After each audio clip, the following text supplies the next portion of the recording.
Welcome to Startup Canada Live. My name's Colma Minhas, and today is August 15th. I'm the president of CoMedia, a digital media and investment company that produced the acclaimed documentary film Dream Girl about female entrepreneurs, a film that premiered at the White House. And I'm so excited to be here today with Startup Canada. Startup Canada is the national rallying community and voice for Canada's entrepreneurship community. On Startup Live, we feature expert guests who provide their insights on topics relevant to Canada's startup community. Startup Canada Live is streamed through Periscope, YouTube, and Facebook Live for easy viewing through our good friends at restream.io. Startup Canada Live is brought to you by Rogers for Business, your source for trends, insights, and tech for today's connected business. Today's Startup Live topic is e-commerce and selling online. We are joined by our very special guest, Mary Young. Mary is the CEO and Chief Designer at Mary Young, her self-titled lifestyle and loungewear clothing line, being featured in Refinery 29, Chatelaine, Elle Canada, and with the well-known fashion bloggers in both Canada and the US. Mary has earned a reputation for brand development and social marketing, so successfully targeted at modern women. Also with us for today's podcast is Tariq Hadhad, the co-founder of Peace by Chocolate. Last year, the name of the chocolate company was addressed in our Prime Minister's UN speech. The success story of a refugee family settled in Canada held the beacon of hope for millions of refugees and is now a world phenomenon. Welcome, and thank you guys for joining us. Thank you for having us. My pleasure. Thank you so much for having us. Well, we'll jump right into it, and we're going to start off with e-commerce basics. So both of your companies are online based, and today there's a lot of talk around how do we really maximize our online stores and our ability to transact online with our customers. So what are the current trends that e-commerce startups are facing today? Personally, I find a lot of trends relate to using social media and marketing through that channel. Before, finding a website was a lot through Google, which obviously SEO is still huge, but there's so many ways to reach consumers. So being really active on different social media channels has been a huge benefit for not only myself, but other startups that I've talked to. Yeah, exactly. And for us, actually, Peace by Chocolate, I found when we started, e-commerce was a huge thing for us because we live in the second largest country in the world, and reaching all the people in the country was pretty much, an obsession for me. Was a struggle since we started here because the demand, the potential of the company was just growing and growing, and I really needed to reach as much as I can in our first year to celebrate in our anniversary. So basically, as she mentioned, like the social media was pretty much the supportive factor for that, and I think that people now, they are really aiming towards the easiness of purchasing, and the e-commerce was just the solution, the perfect solution for both the customers and the merchants. Fantastic. So for both of you, you obviously mentioned social media is one of the key trends. What platforms worked best for both of your companies? Personally, I found Instagram to be the best. My target demographic is women aged 24 to 34. And they're spending most of the time on their cell phones. And when they're on their cell phones, they're on Instagram. A lot of people now are shopping directly right off Instagram, whether it's through promoted ads or through the different hyperlinks that you can now have in Instagram stories, as well as your profile page. That's a great way to build the brand and really connect with the consumer, not just by selling product, but giving that consumer a whole idea and concept of what the business and brand is about, and having them relate to it and feel more engaged in what they're participating in. Yeah, exactly. Like Instagram is pretty much exciting and interesting. As she mentioned, I feel Instagram is more personal. It builds more of that personal relationship between the followers and the profile itself. But I felt like we are pretty much like late to be introduced to Instagram. I remember when we started first, we did with Facebook, and I recognize really Facebook is a huge platform. If people can really do it right and get the right followers. There are so many people, they just open Facebook for fun. Really, there are so many people, they waste their time, if you'd like, on Facebook. Instagram, pretty much, it builds that connection, and the images on Instagram, it also gives more depth in the product, and it really connects so much. I find really there is no limit for the social media. There is nothing called a special platform to work on. Now we are working on everything. We started with Facebook, then now we have been contacted by Instagram company in New York. So now they are promoting a profile about Peace by Chocolate to be celebrated next year. Instagram has 2 million followers, 200 million followers on their account. So if you got featured by them, that would be huge. So now we are working, we got newly introduced to that. I think it's also important for Twitter. Like, I cannot diminish the importance of any platform now on the social media. Any platform can completely bring you new followers, different followers, people who really spend their time on Twitter. They are sometimes completely different than the people who spend their time on Facebook. And I really recognize that it's all important. Fantastic. So when people are just getting started, it's often difficult to know where exactly to start. So if you could succinctly offer some steps for starting your online business, what would they be?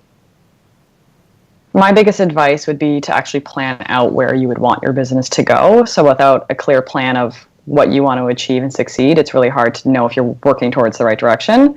So write maybe a 6-month, 12-month, and 2-year plan of where you want your business to be, how you plan on connecting with people. And I think it is really important to use different social media channels. You're not going to know which one works best for you and your consumer. So spending time doing different tests, trying different products, trying different channels, different photography, different things like that, and being aware that you're going to put in a lot of time and it's going to take a little bit to see the results. But once you see results from something, then you know that's what's working and to stick with it. So planning and strategizing and definitely using different resources online. A lot of what I've learned, I've been able to Google and find different forums online and learn a lot that way.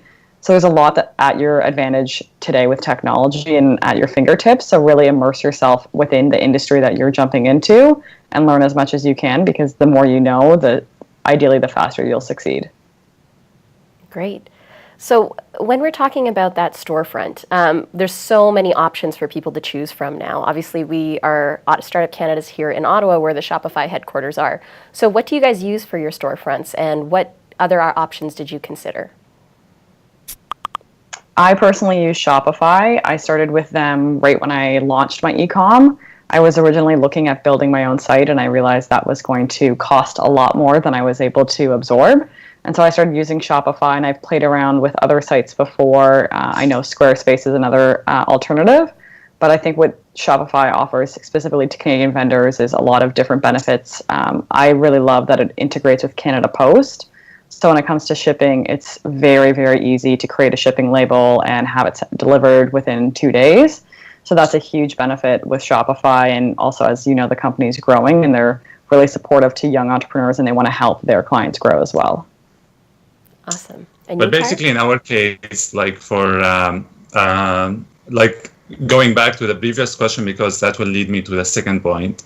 The previous question about the startup, I think it's very important, in addition to what my colleague mentioned, is build a story behind your product. It's very important. Like now the world is very saturated with all kinds of businesses. So it's all about the new addition value that you will add by your business. For example, in our case, there are tons of chocolate everywhere. Wherever you go, there is chocolate. But in our company, we really found out that what is the most important thing to add through the product? And then we link that to the most important value that we brought with us, which is the importance of peace. And then we called it Peace by Chocolate.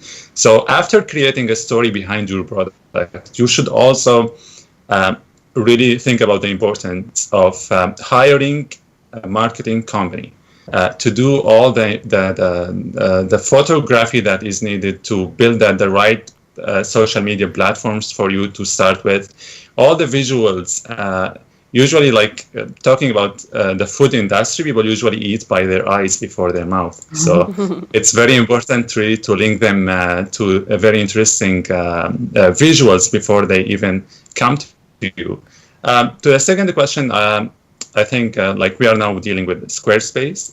We tried Shopify. And for shipping, also I really add to the importance of Canada Post is very well-respected national company for shipping. We are trying to find out another shipping platform. We deal with ShipStation now.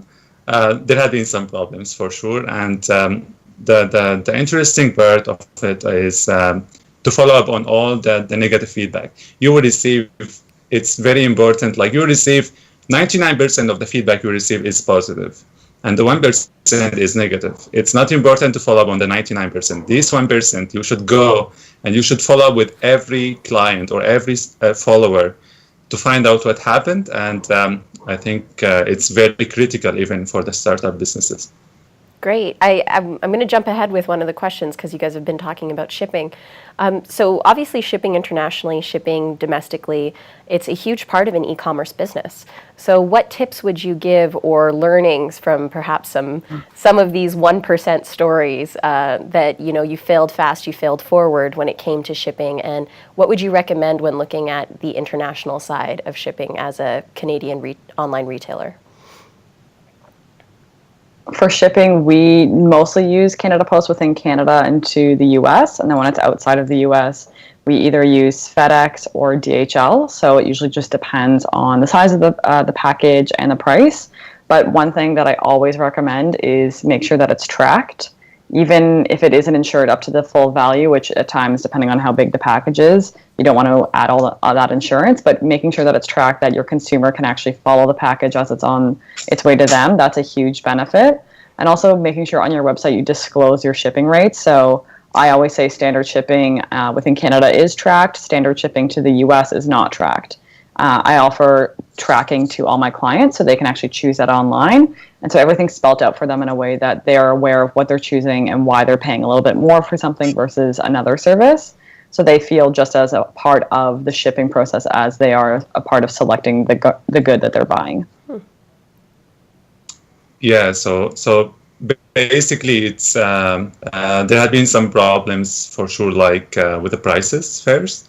Mm-hmm. It's very expensive for sure. Like when you start with Canada Post, for example, people, they will not pay you the $15 or $20 for shipping their box of chocolate anywhere in the country.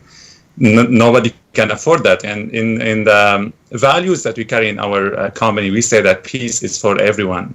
It's not for people who can just afford the $15 or the $20 to pay for shipping. But for the technical problems that we have been facing with shipping, there have been people, they usually, like for the platform that we are using for shipping, which is ShipStation, I think it's excellent, but it has also some other problems. Delays, like usually every customer, they should receive the confirmation that their order is being processed and it's been received. And next, they also should receive the tracking for their delivery, and it should tell them the tracking number that they can follow their parcel whenever it travels. And the last thing is they should receive the confirmation that the shipment has been delivered. So if they didn't receive it, that means that something went wrong, or the shipment just was delivered to the wrong person. So one of, between these three steps, the main problem we had is on the second one. Usually the platform that we are using right now, we have been trying really hard since we started it. We started on Christmas 2016 shipping. Until now, we have been trying to fix that problem, that people, they are not receiving their tracking. And they just receive their tracking when they receive their shipment. And that is wrong. Like, it doesn't make sense to receive your tracking when you receive your shipment. So that is really a problem. The other thing is there are some instructions, like for the type of the shipping. Like we are very sensitive in shipping our products. We produce very high-end product, and it's very important to make sure that the shipping company that you are dealing with is really protecting your product. So the product should arrive at the end in the hands of the customers in the same shape that it left the factory. And that is not easy actually to follow up with. I feel that we are very lucky to have Canada Post, and now we are trying to find out another shipping company for the States. we have pretty much very good like options to go with. I think the other part of shipping is to monitor the whole process all over, and to make sure that people they know exactly about with whom you are shipping first, so they can expect their shipment by their mail when it arrives by Canada Post or by FedEx or by Purolator, and it don't mix. Thank you, guys. So next we're going to move into a bit of the marketing side. So I'm going to ask a three-part question, and I'd love you guys to walk me through your process with this piece of things. So when it comes to market research and getting to know your audience, what have you found to be effective tools? And then following up with that, how do you play with your audience with the marketing strategies that you do use and like quickly iterate? And finally, this way you guys can kind of walk us through the story. Actually, I'll keep this one for after. So let's start with those two there. Okay, perfect. So when it comes to finding out who you're marketing towards and understanding your customers, I always recommend building out customer profiles. So when I started my business, I made about 2 or 3 different like target ideal women that I actually, gave them names. I wrote about like what their life consisted of, how their job was. Was it a 9 to 5 or was it a 10 to 7? Were they out being social in the evenings? Different things like that to know really who they were and what their lifestyle looked like. And then from there, I was able to actually narrow in on women that, are too busy to be going to stores all the time. So that's why they're shopping online. They want to shop at 10 p.m. before they go to bed, or they want to shop Saturday morning when they wake up and grab their coffee. So different things like that, really narrowing in on how I can connect with them. And then again, looking at the target demographic of age 24 to 34, where they're spending their time, how they're getting information, and how they're being advertised to. Majority of my target consumers are very smart women, and they know when something is a paid ad on Facebook or Instagram versus something organic.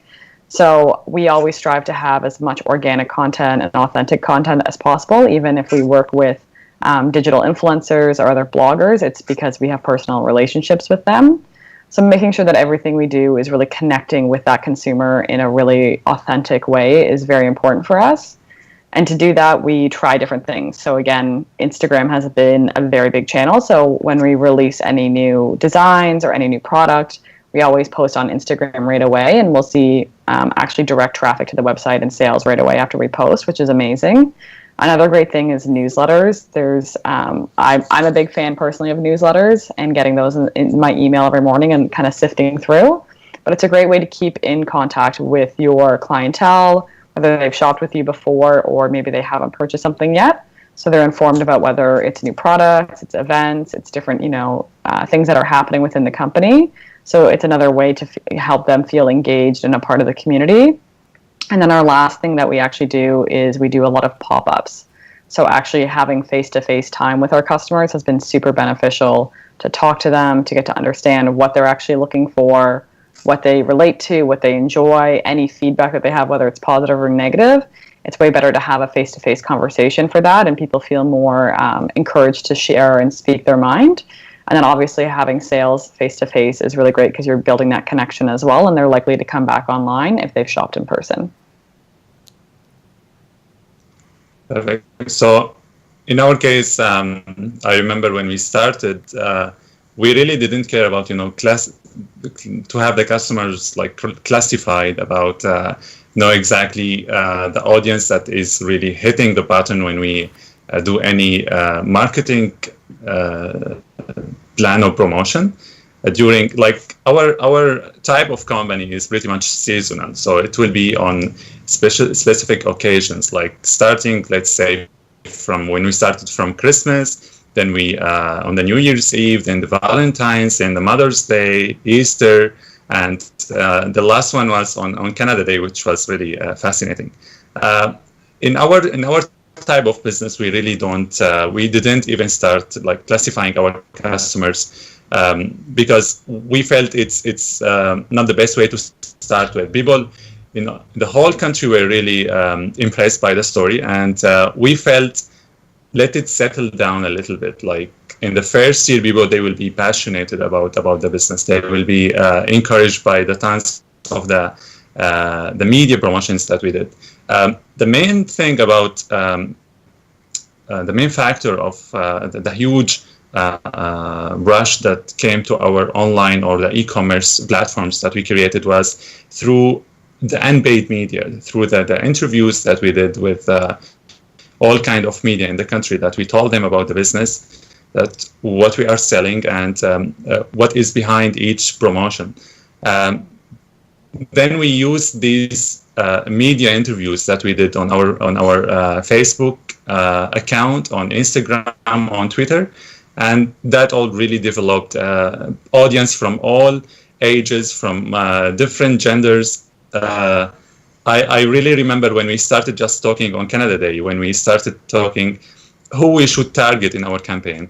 And you can see on our Facebook page, and then we created something really is not related to any kind of specific audience. We were very comprehensive to everyone, from the children. Then we created them to play with chocolate, to form the Canada 150 logo with chocolate. Even to the elder people, they when they share the chocolate on their formal occasions and the formal celebrations for Canada 150. That is easy. I think it's important for our kind of business is to follow up on all of this information collected after the first year. Yesterday was our first anniversary in Peace by Chocolate. Congratulations. So starting this week, we are now collecting all the information that we got to know who exactly was the most interested people in our product, and to build on those for the next 5-year strategic plan that we are creating as well. In addition to that important point she mentioned, it's very important also for connecting between the e-commerce with something in reality. For example, let me just here talk about, in one of the examples, we were talking to Stripe, which is just e-commerce platform, which is just connect between ShipStation and us. And during that period, I was sending emails, and I realized I am sending emails to virtual people that, there is nothing on reality for those people. The people who were, even the emails that I was getting, it was automatic replies. Everything was on computer, and I felt weird. I really felt that I am dealing with robots. So from the e-commerce and from the websites, I really feel it's very important to have that kind of reality sales. And now we are creating, connecting these whole promotions we are creating online with a distribution network across the country. So people, they will not only go online to check the products, they can go to the stores to check the products on reality, and if they would like, they can order something customized online. Great. So when we're talking about a customer making it to your e-commerce site, say they've clicked through from Instagram, they're finally on your storefront, what are some things that you've implemented and can kind of suggest to other entrepreneurs as best practices to increase the conversion rate from those people who have visited your website? That's a really good question. Getting people to your website is really hard, but then getting people to actually check out is still a struggle. Mm-hmm. So my biggest advice would be to have a very clear navigation bar. You shouldn't have more than probably 5 or 6 main nav buttons. If you have 10, 12, it gets to be a bit messy. Ideally, you have one button that says shop. Mm-hmm. Everything else can be static pages, but the shop will be a drop down, whether it breaks it into the different categories that you offer, or different seasons, things like that, and then they can click through that, but make sure that everything is linked properly, that there's no dead links. You don't click on shop and it goes to 404 can't find page. So play around and take the time to go through your website and make sure that everything is clickable and directs to the right place. And also practice going through the checkout process. So see if you personally encounter any struggles. Maybe there's a spot where you don't want to have to put in all the information, your phone number, your home address, your email. Maybe you just want to have a guest checkout. So looking at those and asking friends and family to give it a try and see if there's anything that they come up with. I also look at other big brands and their websites and go through their checkout process to see how they've streamlined it to sort of have, a standard quality along with all the other websites where people are normally shopping. so they don't feel like, oh, this is a new brand, it's not the same checkout, maybe it's not as safe. I want people to feel like this is a very standard, option to check out online, and ideally that they'll feel confident when they do so. But just making sure that everything runs smoothly and taking the time to do that is, one of the best practices I would recommend. Yeah, that's interesting actually.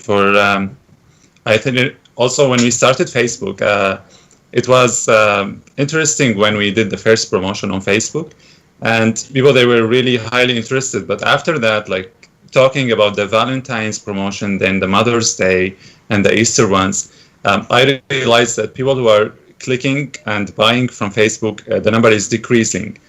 And then I realized, really, like coming back to the point, that people, when they open social media, usually like they are just being updated by what is new. And the serious part would come from the email subscription. The only I really recommend that building an emailing list and then going to the social media is also very important. I remember before we opened our website, we had roughly 4,000 emails were subscribed on our website. Like before we launched, before we did the official launch, and through each campaign we are doing right now, or through each promotion we do right now, I realized that the number of people who are buying through email is 90% of the online sales for each promotion. So they are not coming from Facebook, they're not coming from Twitter, they're not coming from Instagram, they are coming from the email. Because usually when you open your email, you are ready to react, you are ready to go and click and follow up what's happening. On Facebook, you can just being updated about the news, about seeing the pictures, click like, or make a comment, and then leave.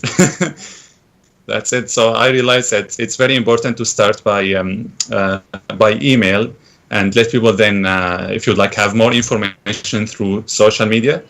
That would make the promotions very and more successful. Awesome. So something that I've kind of observed here is we've talked a lot about social media marketing and that being kind of one of the main drivers. So what role does the rest of the website have anymore outside of the e-commerce piece of it, or like the Shopify storefront? Where does the rest of your website fit into your marketing or business strategy?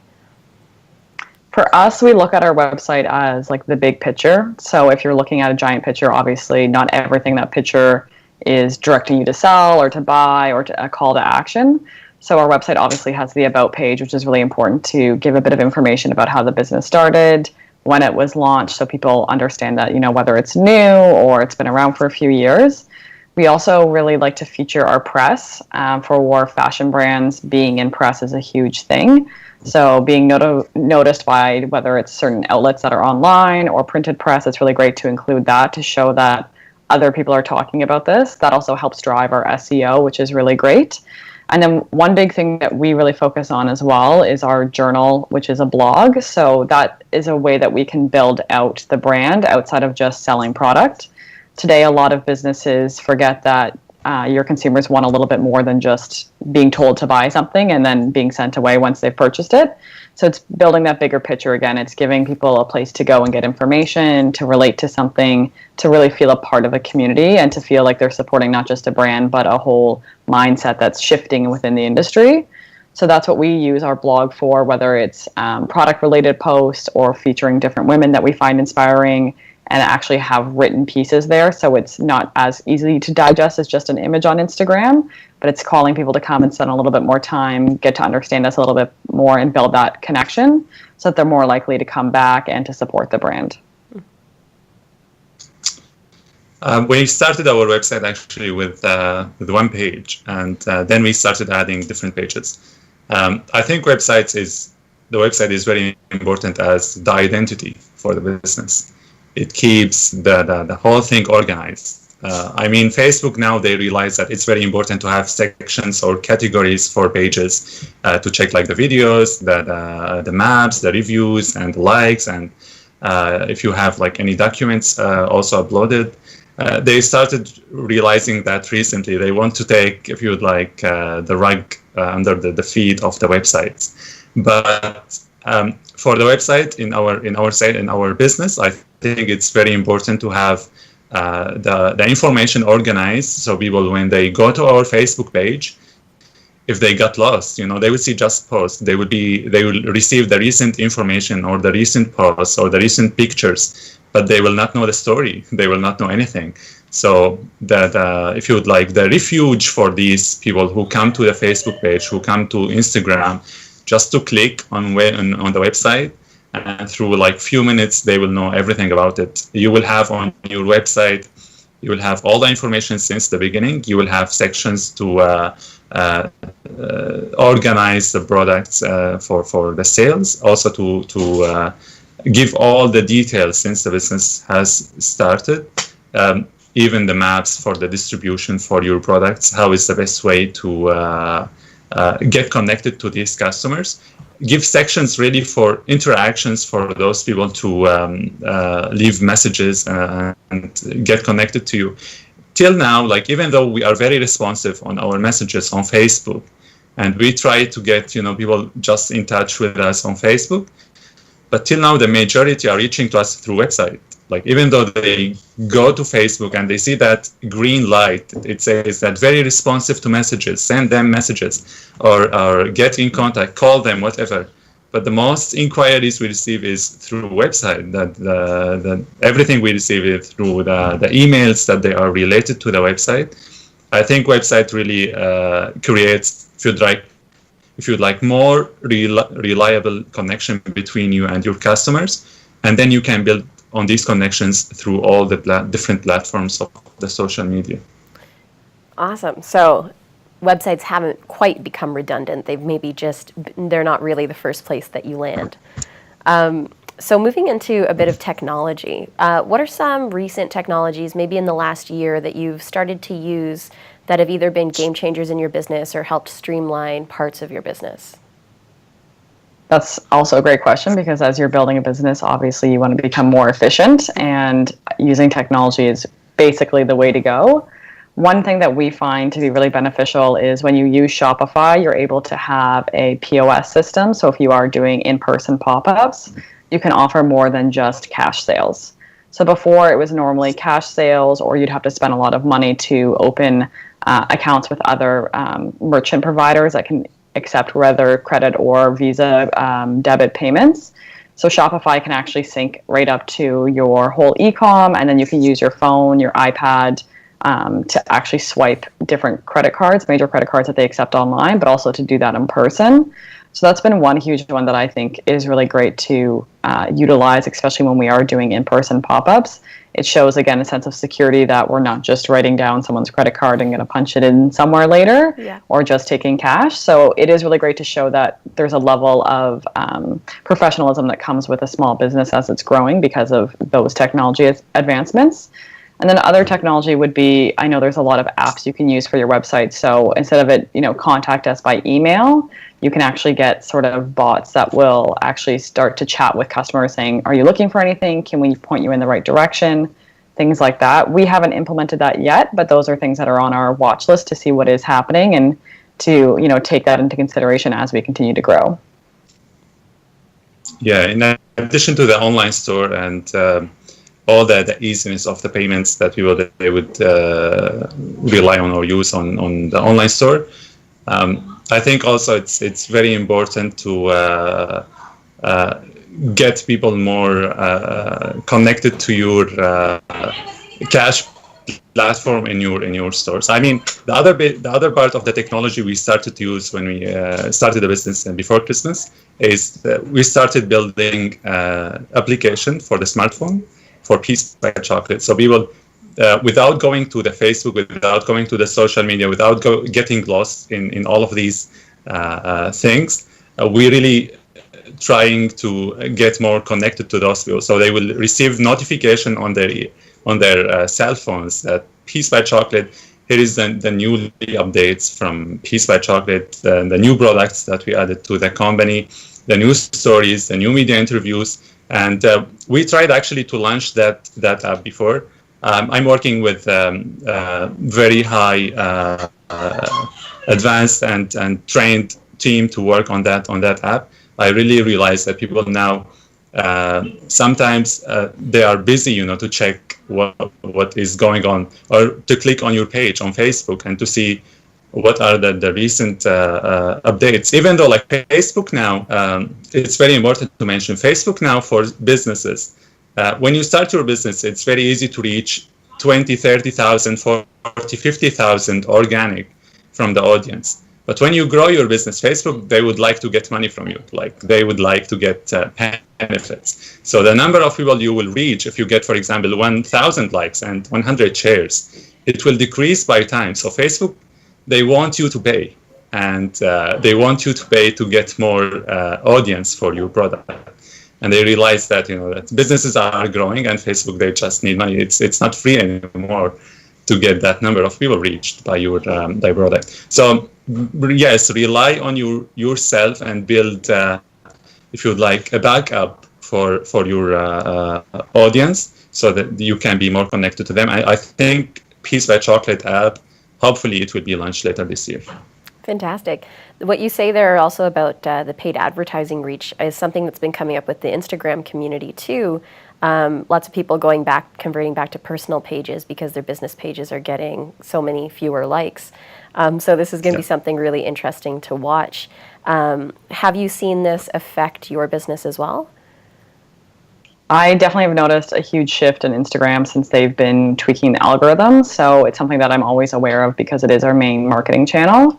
That having the business Instagram is beneficial for consumers when they first come across your profile. They automatically know that you're a business. They can easily get in contact with you right there, whether that's clicking to email, call, or find your location.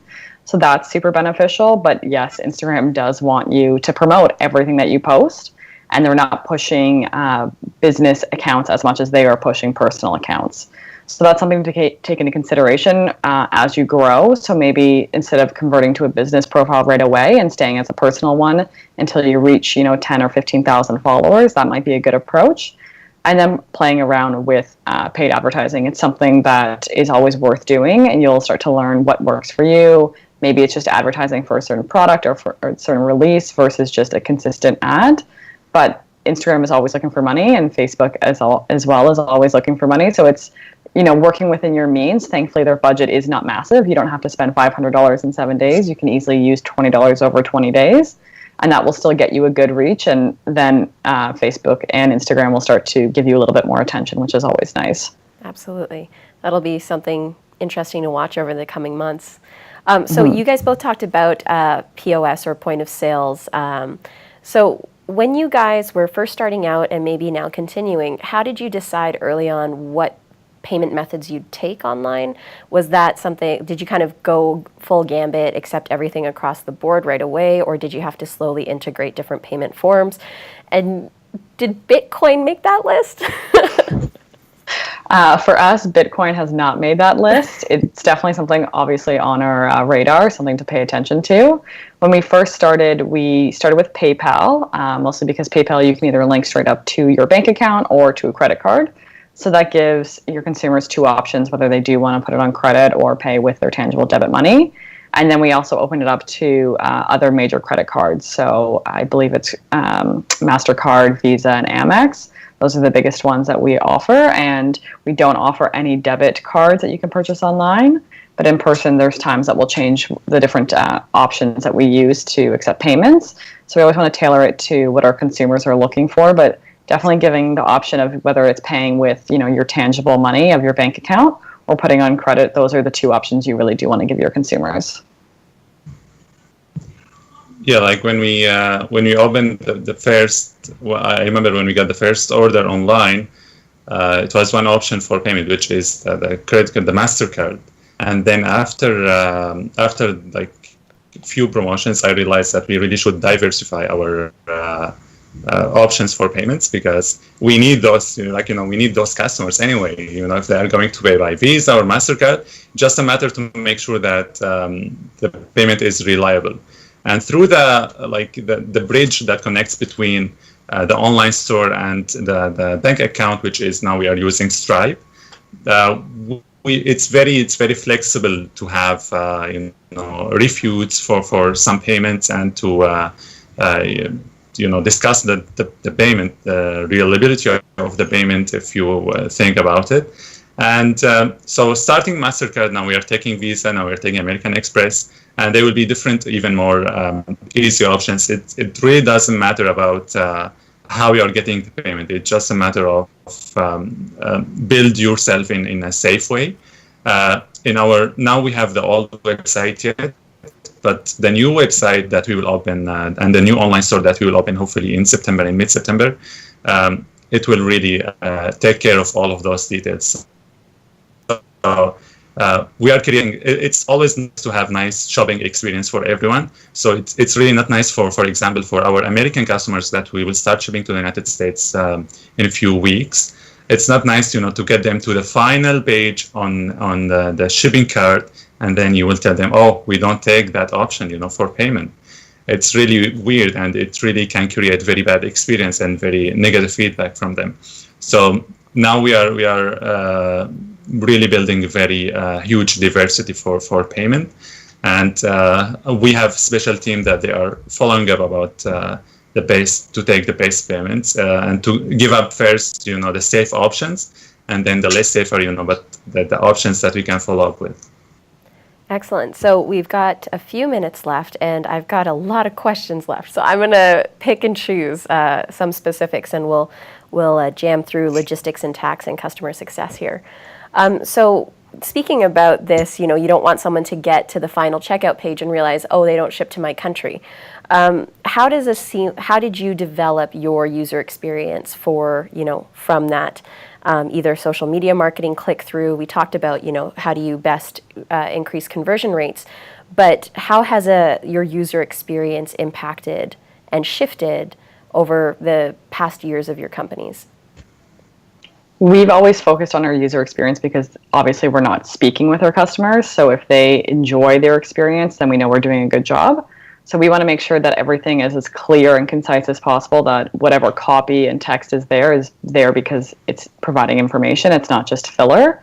And then we also have an FAQs page on our website. So standard questions about shipping, where do you ship, how long does it take, how do I return, what can I return?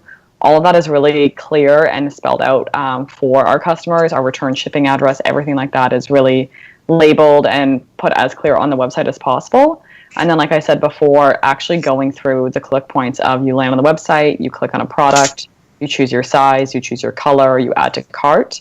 And we go through that process. I have everyone that works with me go through that process, as well as I do ask friends to do the same thing, and just get as much feedback as we can. And as we update the website, to continue to do that, to make sure that everything is as smooth as possible, to make sure that our customers are confident as they're going through the checkout process. Well, I can say that we are not perfect till now. Like, I'm still receiving those messages from the States that they are telling me that they are reaching the final page on their shipment, and then we tell them that we don't ship to the United States yet. So we are really now working on that, and they understand. Like, you asked us, in the last few years of our business, and we are just 1-year-old business. So I think during this first year we learned a lot, and there is really so much to learn. We are still in the how. We are still figuring out how to give the perfect satisfaction for every client, and we are working on it. Hopefully, in the new website, we will have nicer experience. I'm not expert actually in business, like I'm a physician, so kind of really getting the experience from the right people and getting the information from the right team who has really been working in that field through all the time. We were really lucky to have very kind volunteers that started with us. One of the nice negative feedback that I received from a customer, she emailed me, and she said usually people they follow the rule of 0, 3, 11. That means if your product was okay for them, they will tell 0 people. If they were happy with your product, they will tell 3. And if anything negative happened, they will tell 11. So she really just warned me about that. And I really realized that's very true in life, except on Facebook when you tell everybody about everything. So really taking care about, again, the negative feedback, because this is exactly what is going to grow your business and promote it.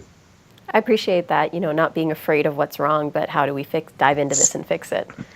Okay, so talking a bit about logistics and tax here. So how can startups maneuver different regulations and tax obligations when dealing with customers from domestic and international markets? I feel like a lot of people, when they're starting up, don't know, am I being taxed for where I'm shipping this from? Will I have to pay tax from where this is going to?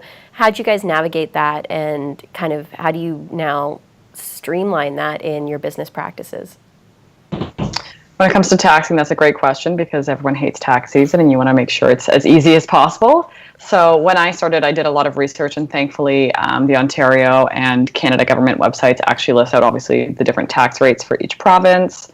If you're selling into that province, what the tax rate is when you sell to them versus when you're selling to someone in your own province. And so knowing that is really great. When you're selling, I know on Shopify, you can actually edit your tax rates, which is important. So you can actually go in and change them. If you're doing, a pop-up sale, say in a different province, you can change your taxes based on where you're located. And then another thing to take into consideration is you need to have an HST number. So something that you will have to apply for when you start as a business is getting an HST number. So you actually will collect, how much HST you're either paying out and how much you're spending and different things like that. So that will benefit you when you go to file your HST at the end of the year. So just keeping track of how much you're selling and what you're charging versus what you're spending. So I think it's really important to research and to look online to make sure that everything is pretty straightforward. And usually when you do work with, I know Shopify, I'm assuming Squarespace is similar, a lot of that is pretty laid out for you, which is great. So it's not a lot of work on your shoulders. It's just, checking off certain boxes. Yeah, so the main advice I would give is for people who want to start businesses, it's normal actually to lose so much money in your first year in your business because till you figure out about the right terms for taxing in the country. And we were really, I can say that we were lazy a little bit to figure out charging taxes for our products. I remember we started with standard pricing and standard taxes, and then we realized that doesn't work, and then we were paying more money for taxes, more than what we got from the customers. Then we realized it's very important to have a huge conversation about that with the CRA and with there are so many agencies in the country. It's just a matter about you make the good research about them and figure out about the services that they provide for in this term. So as I said, it's very important to go again to the right people, ask the right people. There are business counselors that they will give you the right advice wherever you are starting your business. I've been reached from so many customers who, since we started, that they were telling me, why are you charging me like 15% and you are in Nova Scotia and now I'm British Columbia or whatever. And so then I reached out to so many business counselors and they gave me the right terms for that. So hopefully after now we are on the first year, we just flipped our first year. In the second year, we will go back again and we will say what went right and what went wrong in the taxes. It's very sensitive for any small business to be aware of each term for taxes. And if anyone, actually now I have so many resources and good people that they would give the right advice in that term if people they would like to reach out to me. That's excellent. I think one of the best pieces of advice I got was don't spend the money that you charge people for HST. Put it aside and it'll be there when you need it, instead of, especially that first few years, getting hit with that, realizing how much you charge in HST and not having it around. And also a good accountant and bookkeeper, tax accountant and bookkeeper. So my last question for you guys, we talked a lot about story in the beginning and how, for you, Mary, the authentic posts on Instagram are so important and ensuring that the community feels really a part of what you're doing and what you're putting out there. And then for you, Tarek, was, your story for Peace by Chocolate is such an integral part of the business. So what advice would you give to up-and-coming e-commerce entrepreneurs about how to best leverage their story and to consistently use story throughout their business development process and marketing processes? I think a story is a huge benefit. And one thing that I know I've seen a lot of businesses do is try to come up with a story. So they try to market an idea that they think will sell as a great story to get better sales and to connect with people. And don't force your story. Whatever the reason that you're starting your business is a great reason, whether that's just because it's something you love and your heart and soul is in it, or it's because you've seen what the industry has looked like over 10 years and you know that it hasn't been providing people with what they're looking for. So when I started my business, it was about 3 years ago, when the main focus was on encouraging women to embrace their natural shape instead of looking to lingerie to reshape and to fit into what the industry defines as sexy. I really encourage women to define that for themselves by feeling comfortable and confident in their own skin. And that's something that I've dealt with growing up, especially in fashion and being in a very saturated industry of a lot of different images and different tones being sent at you. So that's something that I'm really particular about, and you can obviously see that on the social channel. So staying true to that, and making sure that that voice and that tone of what your message is clear on every channel, whether that's social media, your website, any interviews you do. You want to make sure that you're consistent to that, and that since you believe in it 100%, other people are more likely to believe in it as well. Yeah, like talking about stories, it's now everything in businesses, and it also, if you'd like, gives the unique thing about you. As I told you in the beginning, why people they should come to Peace by Chocolate and they don't go to other chocolate companies, for example. What is the unique thing in you that you will have people come to you rather than going to other businesses? And it's all about stories. The story, when I started getting in that business field and entrepreneurship, I felt it's very important to be unique and to be remarkable in the way of your thinking. Like I will come back to the point that you should be your own. When you start to the idea of your business, you will be your own PR relations, and you will be your own marketing, and you'll be the accountant for yourself, and you will be like everything in the business when you start. That's very normal. But the point here that I want to mention, like imagine yourself, you are driving your car and coming to a very crowded parking lot, and you are trying to park your car, and there is a car in front of you. It's also trying to find a place for itself. So if you follow that car in front of you, your chance to find a place before it is zero. Like it for sure it will find a place before you. But your chance, if you take your own way, left or right, or you go back, or you go up, or you find your own way, your chance to find a place for yourself is much higher. And that's exactly the way of thinking about entrepreneurship and taking your own way. Don't be follower, be followed, and people, they will follow you. So if you take your own opportunity to go right, to go left, you will find yourself finally. In our story in Peace by Chocolate, I realized that people, they are coming to us because they feel that we are filling a gap that nobody is filling it, which is the story, and which is like in Peace by Chocolate, the way that we call the name itself. We said that peace is the most noble value on earth, and chocolate is the product of happiness. So building on these positive two things, people, they said, okay, so why we should go to these big commercial companies that if we pay to them $10, it will not have an effect for them. But for this small business, if we pay $10 for them, the $10 will have the impact of $10,000 afterwards. And that's really what people thought about our story. It's all about engaging the community, and really the most important part also to feature everybody is involved in that. In our story, it's not only about me, it's not only about my family, the head hats, it's about the whole community, the 5,000 people in our town, that they were all involved in the business. And people, they realize really the success of one is the success of all. And then they pushed us forward till we turned into, if you'd like, the national and this international phenomenon. Incredible. Thank you guys both so much. It was such a pleasure to have our conversation here today. Thanks, Mary, and thanks, Tarek. So a couple of housekeeping things now. We'd love for you to join us on October 17th for our next Startup Live, when we discuss creating and doing business in the digital world with Jean-Marc Laflamme and Neil Thompson. You can register for this event and more at startupcan.ca/events. You can also stay informed of all the latest opportunities, announcements, and entrepreneur events by following Startup Canada on Twitter, liking us on Facebook, and following us on Instagram. A new startup podcast drops every Tuesday on iTunes.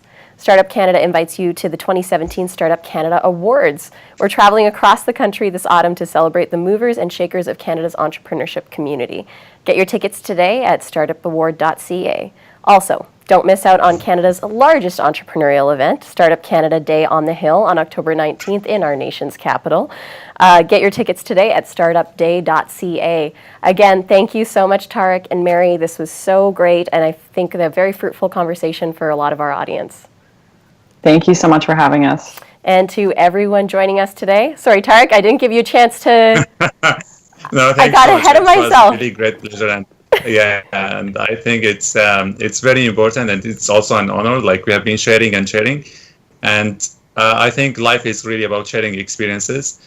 I really learned even a lot from Mary today about her business, and I'm really looking forward to having more conversations in the future. Fantastic. To everyone joining us today, the entrepreneurs, startup community leaders, and broadcast viewers, thank you for having us, and have an enterprising week.